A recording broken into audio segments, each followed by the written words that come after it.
guys, I'm here today with a review to That Time I Got Reincarnated as a Slime, episode 4, and yes, I am back once again with the reviews. I just kind of had to, get used to all these animes, like, put a set schedule on which day the episodes air and whatnot. So that's why you haven't been seeing reviews or anything like that. But another enjoyable episode of That Time I Got Reincarnated as a Slime. This time we actually go into the kingdom of the dwarves, and it's not necessarily just the kingdom of the dwarves. Like, you of course have many different races here. So you have elves, which, oh man, I love seeing the elves, perfectly done elves over there. You see these weird beast type monsters, you have people, you have the dwarves, you know what I mean? This place, this kingdom, it's just amazing. So one thing that we know is, like, the kingdom is a safe place. So like, if you go there, there's no violence or anything of that sort, because like the king himself said there's no violence allowed here. So basically we know, like, it's a safe place. I mean, that's what I'm getting. But like, the way the episode ended, I think things might go crazy next episode, because the episode kind of ends with Rimuru foreshadowing, like, oh, not all times are happy. So yeah, times are happy, but eventually they come to an end. He says something along those lines, and basically, like, towards the end, like, the figure pops up outside of Butterflies of the Night, and like, it just makes you know that things are gonna go left next episode. Who knows who this figure is? Maybe it's one of the characters in the opening, who knows? Or maybe it's someone completely different. All we know is there's gonna be problems next episode, and I'm so hyped. It kind of made me mad when it ended, because That Time I Got Reincarnated as a Slime, I love watching this, because when I see it and I'm just enjoying it, it gives me like this RPG vibe, World of Warcraft. Most of these animes, like, this year, not even this year, for this season, there's been a lot of them that remind me of World of Warcraft. You got goblins in a lot of them, like Sword Art Online just brought up goblins and whatnot. So like, I really find that enjoyable, and it makes me smile. It brings out the nerd. It brings out the nerdy me. Like, remembering back then I used to play World of Warcraft like crazy. So yeah, just seeing this episode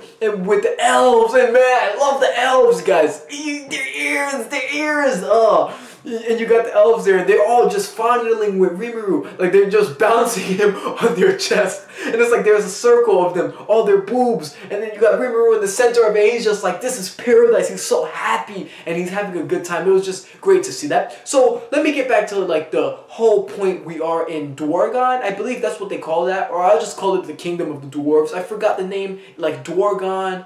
Like, it reminded me of a dragon. It's something along those lines. So, as you can remember, last episode where we left off, we realized the goblins don't really, they're not able to civilize properly. They don't know how to build homes or furniture, clothing, or anything of that sort. So, by going to this kingdom, Rimuru is trying to civilize these goblins by getting workers there that can teach the goblins how to build civilization. Honestly, like, in most fantasy-based stuff, the dwarves are the most, like, high class, like the more engineering types and whatnot. So by going to the dwarves, we can get people who can help us, and we do manage to succeed and get help from the dwarves by helping them out. So we help them out and they help us out. We scratch their back, they scratch our back.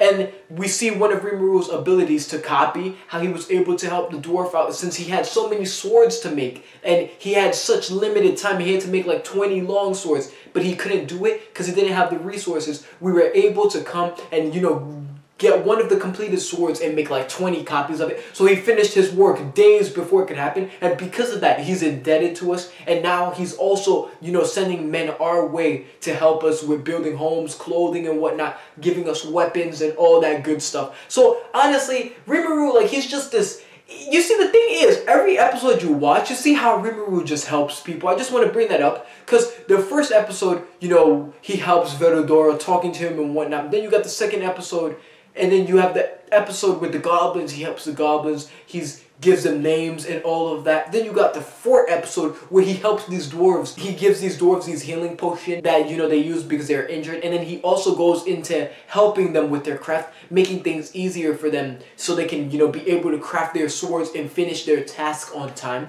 So Rimuru is really helpful. And, he's really overlooked because he's just a slime. Just like in the beginning of this episode, like, these weird people try to, attack us and whatnot. Like they disrespect us. And they have a whole unit. They had like a mage. They had, you know, their DPS, damage dealer and whatnot, and their tank. But all of them compared to Rimuru was nothing, because like Rimuru just transformed on their ass, and they had all these powerful attacks like fireballs, axe on the ground, like some Thor's, you know, attack. The ground was coming on Rimuru's way, and all of them just flicked right off of him like an attack from a fly. It's so funny, because it's like, what the heck? When you see it, it's like, yo, these guys might be tough. I even say it like while I'm reacting to it, I'm seeing their attacks, and I'm like, yo, these guys might be tough. This might actually cause damage. Even Rimuru himself thought like they were gonna be a problem, but instead they were so weak it didn't cause any trouble. So yeah, that is this episode of That Time I Got Reincarnated as a Slime. Pretty much just an enjoyable episode. That moment with the elves, I loved it. I just couldn't wait for that. I was like, yo, are we gonna see the elves or not? You know what I mean? But yeah, thank you for watching. If you made it to the end, you're amazing. Yo, peace out.